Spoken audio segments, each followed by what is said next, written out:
And welcome to Cover 2 TV. It's another weekly discussion show. I am joined by Ste and Tom Jennings, and this week we'll be talking about the percentage odds of things happening in the NFL. We're going to start it off with Patrick Mahomes. Ste, what type of odds would you give it that Patrick Mahomes starts games for the Kansas City Chiefs this season? Yeah, again, based on the fact that, you know, no injuries, we can't predict injuries, we're presuming Alex Smith stays healthy, I think it's pretty low. I think you're talking 10%-ish, because I think the only way he gets on the field is if the Chiefs have got like 2 or 3 weeks to go and they're no longer in the playoff hunt, and I don't predict that being the case. I don't know if they'll necessarily get the playoffs, but I don't see them being out of it that late. I think that division is so tight that it'll be like week 17 to come down to the last couple of games or last game or two. So I don't think in that instance we're going to see him, and I think the Chiefs think they can win with Alex Smith, which might sound counterproductive, because there's a reason that they signed Patrick Mahomes. They give 2 first-round picks to get him.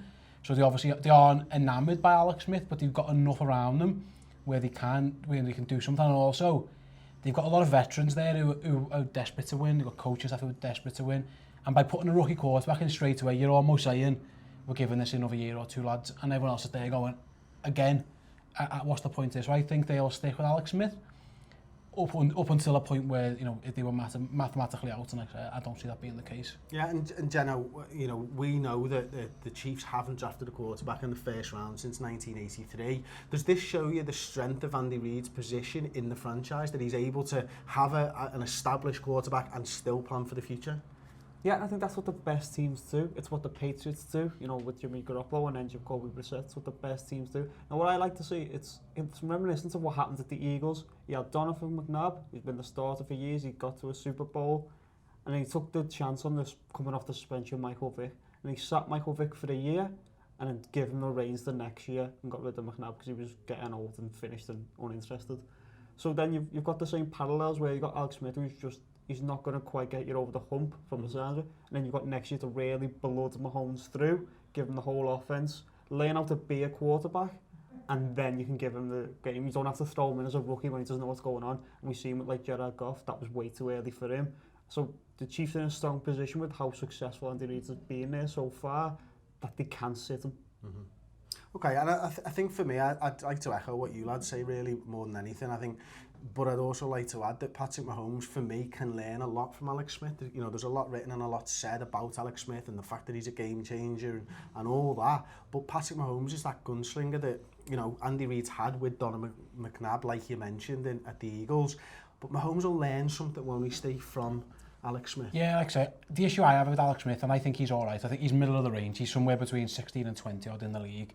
Is that it's not the throws he does make. He makes fine. He's quite accurate when he does throw it. It's the throws he doesn't make or doesn't see. You only go back to the playoff game with the Steelers last year, and he had Tyreek Hill wide open. Just one example, and he just didn't even consider seeing him. And it was a short touchdown.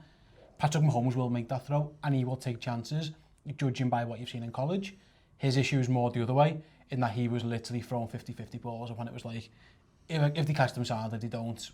It's not the end of the world, because this team's only going to win if I do mad shit, basically. Unless I'm nuts, we're not going to win. So I think he could do it reining in slightly, and I think that'll be what he learns. On the plus side, or from a Chiefs side, I would hope that Alex Smith learns a bit from Pat Mahomes as well, or the pressure of having him there. Listen, Alex Smith's a proud guy. He's already lost his job to one, young buck. He lost it to Colin Kaepernick. He doesn't want that happening again. So he might think, you know what, I need to start taking a few more chances, because if I don't, I'm out on my ear anyway. So I would hope that, the balls, the 50-50 balls or the 70-30 balls that he usually tucks and runs or dumps off to Tyreek Hill or dumps to his running back, I would like to think from a Kansas City point of view, he might start making those throws. And then you're in the situation, kind of what Jenno said earlier, of a Patriot situation where you've got your guy and you've got your number two, and it's like, great, this is fantastic. Because there's a reason they drafted Pat Mahomes. They obviously don't love Alex Smith, they kind of just like him. Yeah, okay, well, bringing it on and taking the story forward a bit, Steve mentions there the 49ers and Kaepernick getting in. It was Jim Harbaugh was the coach at the time, wasn't he? Can you envision in any way, shape or form that something like that would happen at the Kansas City Chiefs this season? No, not the only way I can see it happening is if, because that division's so strong, Kansas City find themselves out of it very early on. So if there's like 8 games gone and they're like, 2 and 6 or something, and then you go, all right, we might as well just turn the team over to Mahomes and see what he can do. I can't see, like the way the 49ers were in a playoff hunt, I can't see them just turning the reins to Mahomes. I think Andy Reid likes to play it quite safe anyway. I think he's always been a safe offensive guy, so I can't see him just changing the team, go, here go Mahomes, let's see what you can do. And then finally on Mahomes then, Ste, you know, Andy Reid, again, not won a Super Bowl ring yet as a head coach. He's had many opportunities. He's been to championship games before. He's been to the Super Bowl. Do you think he thinks he can win a Super Bowl with Alex Smith, or do you think he's planning for the future and that ring is coming from Mahomes? Oh, I don't know, mate. I think there's a reason he drafted him, so you've got to presume he thinks that he needs more from his quarterback. I don't think this current inclination of Alex Smith, I don't think he thinks he can win, if that makes sense, because... You don't think Alex Smith thinks he can win? So I don't think the coaching staff or the front office, someone there doesn't believe in Alex Smith because they wouldn't have done what they've just done. They'd have went and got a first round wide receiver or a first round, defensive player to add to that defense. That's pretty loaded as it is. The fact is they chose to give up this year's first round and next year's first rounder to get a quarterback, so they're obviously not in love with Alex Smith. I've always thought the Chiefs can get to the playoffs with Alex Smith, but I don't know if he's the man to take them over the line. I've seen him too often fail on that big stage, and he got really close, didn't he? Again with the 49ers, he was a fumble I think away from getting there, but only recent years, he goes to New England and they're behind, and then they run the slowest 2 minutes offense you've ever seen. Well, I think that's Andy Reid, not. It is, but then a quarterback would go, F this, I'm launching this because this isn't on. And that's the thing with Alex Smith, he's a bit too safe. And then in those big games, you need your quarterback to make the throws that you need to be made. The big boy throws, the top elite throws. And Alex Smith just hasn't shown that he's willing to do it or is able to do it. So I'm with you on the fact that they must think there's a ceiling with him. And they almost have to do a bit like what Denver did with Peyton Manning, in that an absolute out of this world defense and your other offensive pieces play to such a standard where you can almost hide your quarterback. I think that's kind of what they. Okay, I'm going to put you on one point that you made there, and it was about Alex Smith not challenging the coach's decisions. Now, it's been publicised this off-season that the Atlanta Falcons, their quarterback should have been challenging Kyle Shanahan in the Super Bowl last season, and what they were saying is that for Ryan, there wasn't enough time for him to do this in game. So I would say, I agree with you, but I would say you've got to take into consideration those time factors and stuff, and the game moving on so fast that,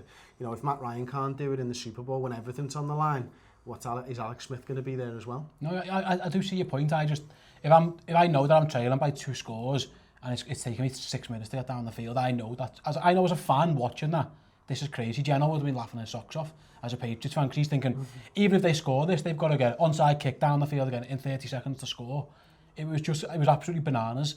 So I trust my quarterback. He's one of the best of all time, I think. So he would, in that situation, know what he's doing. I found it bizarre, and that's my issue with Alex Smith. He's just very safe, and it's very rare, unless everything around him is perfect. Safe very rarely wins. It's won once in the last 10 years or something. Well, that's it. And then, when Roethlisberger's got 2 rings, he's the exact opposite of it, isn't he? Okay, well, we'll move on to the next one then, and I'll come to you first on this, Jenno. We're going to talk about the Dallas Cowboys and Dak Prescott. Now, this is one that I think could happen. It's the sophomore slump. Where do you sit on it? I think there's real potential in the sophomore slump, because when no one really thought Dak Prescott was going to be their quarterback going into the season. They all thought it was Tony Romo. So I think defenses, especially the first half of the season, were all ready for Tony Romo's gunslinging style, and suddenly got Dak Prescott. He was actually more safer, but he spreads the ball around more. With Tony Romo was always, where's Witten, where's Bryant? Dak Prescott can't just see who's open, which has got real potential, but there's a chance no defense is going to key in on that. And they can try and play quite a lot of man-on-man and go, we'll try and throw it up to Des. Let's see what you can do. You start losing some of those passes, and you start losing that, and as the offensive puck gets harder, he has to process more stuff. So I think there's a real potential for a slump from him. Yeah, go on. I think if I'm defending Dallas this year, in terms of passing defence, I will try and bully Cole Beasley, because Cole Beasley was his Jason Witten. Yeah. Everything was Cole Beasley over the middle, Cole Beasley, and it was almost like a safety blanket. And Cole Beasley had a really good season, and Dallas were fantastic. And Dak had an amazing season as well. More tape on him is going to be a factor. There's going to be more about, people are going to spend the whole summer studying him. So the NFC East teams would have spent last year just blitzing in on Tony Romo. And Dak was third on the depth chart, wasn't he? He got in because of 2 injuries, so there'll be very little prep work on him. Now those other 3 teams who he has to play 6 games will have everything on him. And then the other issue is his offensive line's changing. Don't get me wrong, it's still fantastic. Frederick, Smith, Martin are unbelievable. Lyle Collins should be, and then I think we're gonna get Chaz Green at guard, aren't we? So it isn't going to be it might not be the absolute world force. It's only great because they've got 3 of the best 5 in the league, but that could be an issue. And obviously there's the Zeke Elliott thing as well. There could be a suspension involved. So even if there is a slump, and I think I'm predicting again odds-wise, I think it's pretty high. I think it would be hard for him to maintain that for 2 years. And if he does, he's on course to be like an all-time, one of the best starts ever. So I think the percentage is like you're talking 70. Wow. You're talking, and again, a slump doesn't mean he's going to be absolute garbage. It just means worse than last year. Just a bit more down season, a bit off season. And listen, I've already on other shows, I've said I think the Giants are going to win that division anyway. It's not a knock on Dallas. I still think Dallas would probably get a wild card. But I'm with you on the fact that it would be I would be blown away if they can replicate that offensive season once again with more tape, a few more changes and stuff. So I'm with you. I think it's a very high possibility. Okay, I think I'd be comfortable going 60-70% as well. I think Des Bryant and his injury problems might have something to do with that. I know we didn't really want to talk about injuries. The fact that they basically got rid of the secondary is going to have a bit of a bit of a thing for Dallas. Let's not forget as well. Do they really have a pass rush? I mean, is that going to be consistent? No. So they're going to rely on keeping the ball a lot. And I think because of what you guys have already mentioned, that's going to be a little bit more difficult for them. What percentage would you say then, Jenno? Well, I would go about 65%. But the other thing I was thinking, I just mentioned the pass rush. Well, what happens when teams start getting a lead on Dallas, when they can't just eat the clock, and Dak's then got to go and win the game? As we've just been having a conversation about Alex Smith, is he going to be a safe quarterback, or is he going to be a gunslinger? Is he going to go out there and try and win, or is he just going to go out there and just throw 5 yards to Cole Beasley? I watched him, obviously he played the Packers in the playoffs, and to be fair to him, he got them in the lead right at the end, and he got them very, very close. It took an all-worldly throw from Aaron Rodgers and a great catch from Cook to get back in the lead, because it was basically, I mean, Dak, to be fair, had shown the moxie to be able to do it. I think he's really good. I think he's going to be great. But those standards last year were so high. They performed on an all-worldly level. It's only natural to think that a team's going to fall back slightly, because you should never predict. In fact, there's only one team in the league I predict to stay that high, and it's New England Patriots. No one else stays that good all the time. There's always regression. There's always a slight regression. That's just the league they're in. So I think that he might struggle. He might not struggle. I think he'll be fine. But I think he'll be just a slightly bit below what we saw last year. And then for me, I suppose the final word on that is something that we've not mentioned, but Jenno kind of alluded to, is that I think they'll end up in more shootouts this year. I really do, and I think they'll just lose more of them. I don't think they had that last season. There are only a handful of quarterbacks over the last 10 years who you keep hearing about winning with fourth quarter drives, and we've not seen enough of that from Dak Prescott yet. He might go on and prove to be one of those quarterbacks, but right now, for me, he's not shown that enough. Yeah, and a lot depends on Zeke Elliott, doesn't it, and the running game. And, is there going to be a suspension? Isn't there going to be a suspension? There's never smoke without fire. And this guy there's lots of noise around him, isn't there? Tons of things are happening around him, and that does worry you. If he can get on the field and perform fantastic every week, but that would worry me if I was in Dallas, in that it's a different instance every single time. There's something new, and that does worry you. So just to make a further final point, the actual sophomore slump we could actually see is from Zeke Elliott. It could, yeah. And there is usually a running back sophomore slump, as we saw with Todd Gurley. So maybe that's the thing, that slump starts and Dak Prescott stays the same. But the narrative is he's playing worse because Zeke's playing worse. Yeah. There's potential for that. Yeah, I agree with that. There's definitely a high percentage chance of that happening as well. Okay, we'll move it on then to the third subject. I think it's pretty cut and dry, if I'm honest. I think we all feel exactly the same way, and I think every NFL fan does. If you don't, let us know in the comments section, of course. And anything that we've talked about so far that you agree or disagree with, let us know. Are you enjoying these shows? Do you want to see more of these discussion shows? Do you want to see less news? Let us know in the comment section. But do give us a like on the video, please, because we do enjoy doing this, and we hope that you do like the content as well. So, what are the odds of a team going 0-16 this season? I think it's quite low, again. I think it's really hard to be that bad. You can usually sneak, again, we've got the schedules here, you can usually sneak a win or two, and let's go spoiler alert, we had a discussion off camera, didn't we? Yeah. And we thought which teams are probably in the mix for it, no surprise that we thought the Cleveland Browns had won because they were the worst team last year. And Chris, you went on the bookmakers to try and find the actual odds of it. And the only team they were offering money on in England anyway was the New York Jets. So they're the two teams that we think are probably in the discussion. Having said that, and they do play each other, so they both aren't going to, unless there's a tie and they both go 15-1, then there's a good chance. I think it'd be really difficult. I think, having said that, if I had to pick a team, I don't know if you agree, I would pick the Jets because I'm not entirely sure they're even trying to win. No, can't see that happening either. Look, the way that they've gotten rid of their veterans and stuff like that, and I get why they've done it. They want to, They want Sam Darnold. Yeah, that's basically it, isn't it? But there's a, it's not. How do you talk about this? What's the best way of describing it? When you're trying to develop young players, I think making them lose every week isn't a good strategy. Yeah. You want to try and get them a few wins under your belt, and they're not going about that the right way.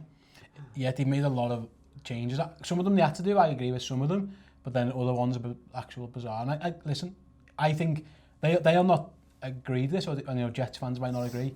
I'm convinced they're not trying to win. Because that roster, you're not trying to win when you keep cutting players. You cut Eric Dicker, you let Brandon Marshall go. You've got, who's going to play quarterback? Your quarterback's probably, what'd you say? It's either going to be Josh McCown, or unless they go Christian Hackenberg, or I think Bryce day one Petty. starts as McCown, and he's 38 years old and he's shit. Let's be honest with McCown, right? He'll come in, he'll make 3 good throws, he'll do a suicide dive, get a concussion, and end up stuck with Christian Hackenberg. That's how it's going. Pretty much. I feel sorry for Jets fans in a way because they are this season they're almost writing it off.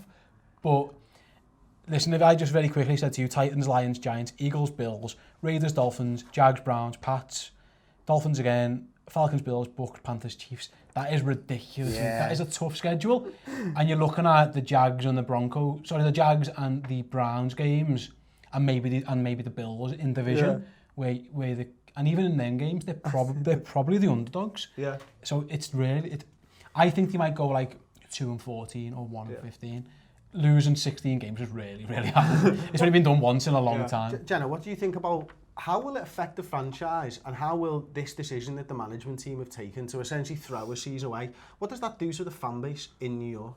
Well, what it does is it gets the headlines, which is what the owner wants. That's what he likes. He likes headlines. That's why he signs Tebow. That's why he tries to win the off-season all the time. But I just look at it and they look like they're ready to go. I mean, they just let Harris go. He was a veteran. He wasn't on that much money. He's come to the Patriots. I mean, I love sticking a boot in the Jets, and we're going to keep doing it because they keep letting us.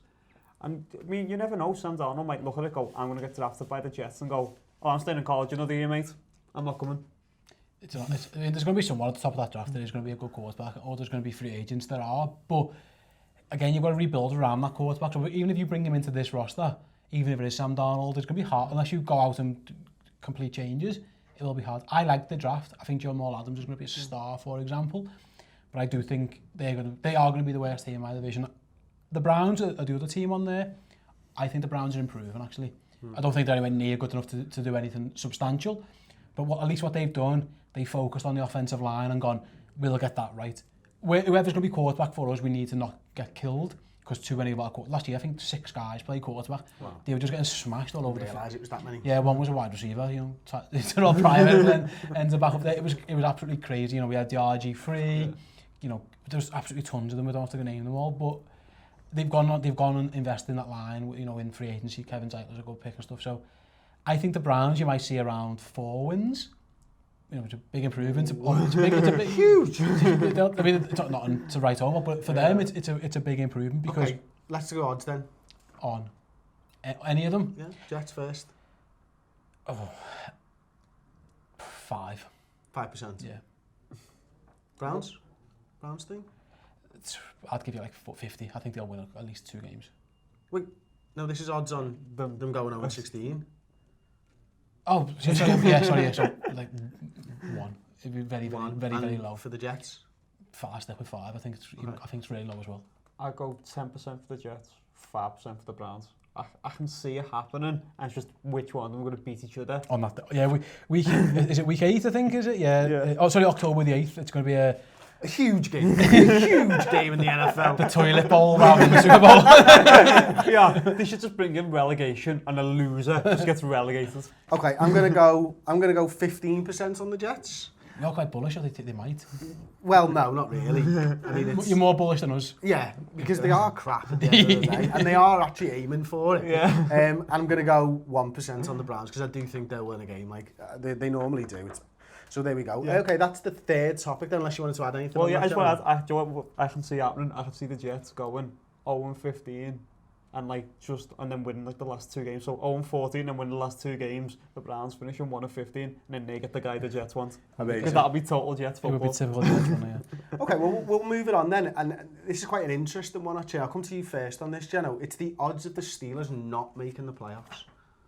Not much. I wouldn't even give them much odds on that at all. I think they'll win the division. I think they look loaded. I mean, there's some stuff going on with Levy and Bell, but they got Martavis Bryant back. They're all so excited about that. You got Antonio Brown, you got Ben Roethlisberger. I think they're going to be fine. I can't see it happening myself. I don't know about you, Steve. I'd be amazed. Again, other than injury, but even if, unless the quarterback goes down, but you can say that about every single team. So you're almost best taken out of the discussion, aren't you? Because if Aaron Rodgers goes down, the Packers aren't likely to do anything. There's only one team who probably couldn't, it's his team, who are completely well suited to losing their quarterback. So I would be shocked. I do think the Bengals are going to be decent. I might give them a run for their money, but worst case is a wild card. Absolute worst case in my mind is a wild card for the Steelers. I'd be amazed if they got 8-8 would amaze me. Absolutely amaze me. So I think I'd go 1%. Yeah, I mean, I'll go higher than that. I'll go 20. 20? Well, I still completely disagree. I think the Steelers are going to go either 11-5, 12-4, something like that. I think you look at the talent that they've got on that roster. The big change, and it is around injuries and stuff and suspensions, is Lev Bell. You know, they had a backup there last season. It's Landry James now, isn't it, as the running backup? It's James Conner, sorry. James Conner, apologies. So I think that is a big drop-off from where they were last season. But, you know, you could say that about every team, as you've already mentioned. When you look at it, Mike Tomlin came in, I think it was 2007.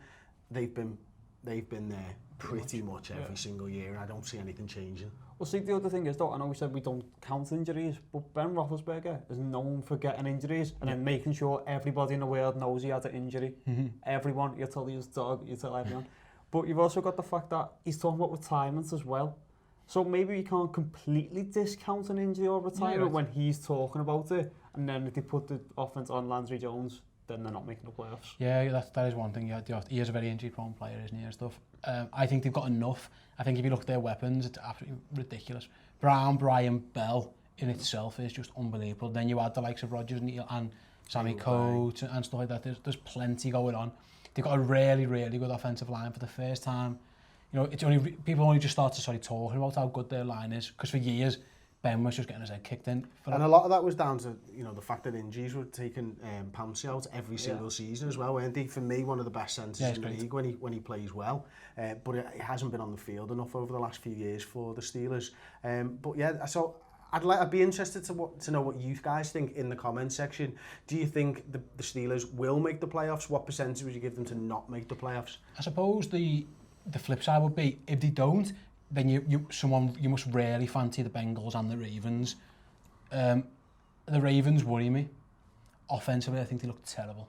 I think their offense looks really... Defensively, they'd be great. I think they'd be really good. They could be one of the top defenses this season. But offensively, I mean, they're running back suspended for the first 4 games, Kenneth Dixon, and he's just having his knee surgery, so who knows where he's going to be. Their pass catchers, you know, there's a couple of rookies or a couple of young lads who are just starting to emerge, but I'm not too sure. Didn't they sign Decker? No, I don't like Joe Flacco particularly that much to manage an offense. I think he's another year removed from that injury though now, isn't he? So I think he could have a bit of an upturn, like if his wide receivers play a part. The problem with him, Joe Flacco, is he's designed for the simple system, and that is run first, he takes long shots, and they have not given any running back since Ray Rice. Yeah. And that's the problem that's holding the Ravens back, the fact they can't find a running game. At the minute, it's going to be Terrence West for the first 4 games with a bit of Danny Woodard. I like Danny Woodard. I think he's a good little scat back, but that doesn't terrify, does it? So I think the Ravens, I can't see finishing above the Steelers. The Bengals, now, I I don't mean this as pure as a football. I love Joe Mixon as a football. I'm going to clarify that again. As on the field, off the field, no, but on the field, he's an absolute difference maker. He is in the David Johnson, Lev Bell category. If it all works out, in that he's absolutely massive. He can run every route in terms of catching the ball, and he can, you know, run down the middle as well. In theory, you add that with AJ Green, and then John Ross, the absolute speedster. That should, in theory, give defences a hard time. What you do, just stack the box, and then you've got AJ Green and John Ross to deal with, or do you cover those two, and then you're letting Joe Mixon run all over. So I think the Bengals' offense is going to be really good. The line's terrible, and that's something you have to worry about. And defensively, I think they are okay. They're decent enough. So I think if anyone was going to top the Steelers, it would be Cincinnati. But I can't see the Steelers falling out of playoff contention altogether. You could make a case for maybe the Bengals win the division at 10-6, but then the Steelers probably going to be 9-7 right behind them or something, you know what I mean, like that. So absolute worst case. Yeah, you're going through the other teams and you just can't see. The AFC is not that strong. It's always been a very top-heavy division. It goes to Patriots, the Steelers, the Raiders, and then there's the teams that you might think might emerge. But after that, you're not looking at like many teams who are going to chase a wild card. I mean, I felt Dolphins sneaked into the wild card last year, so I just can't see who'd take their position in the playoffs. Yeah, absolutely. Yeah, no, I agree with that. Okay, well, let us know your thoughts in the comment section below. Don't forget, as I've already asked, to give the video a like and share it with your friends who are NFL fans. We'll be here next week with another discussion show. In fact, it'll just be me and Jenno because Steve's on his Olliebops. But we'll be back tomorrow with a daily news show. Yeah, you should. I'll tune in. What's the data like in Cyprus? There'll be Wi-Fi somewhere. Where are you going? Do you remember now? No, not a clue. Still not. You ask me this every week, don't you? No idea. I'm going to Cyprus. It's close enough. It's nice. It's warm there. Not as warm as this studio. This studio's really hot. I am sweating over here. Okay, well, thanks very much for watching. That's been Cover 2's discussion show on What Are the Odds. Don't forget to give it a share. Nice one.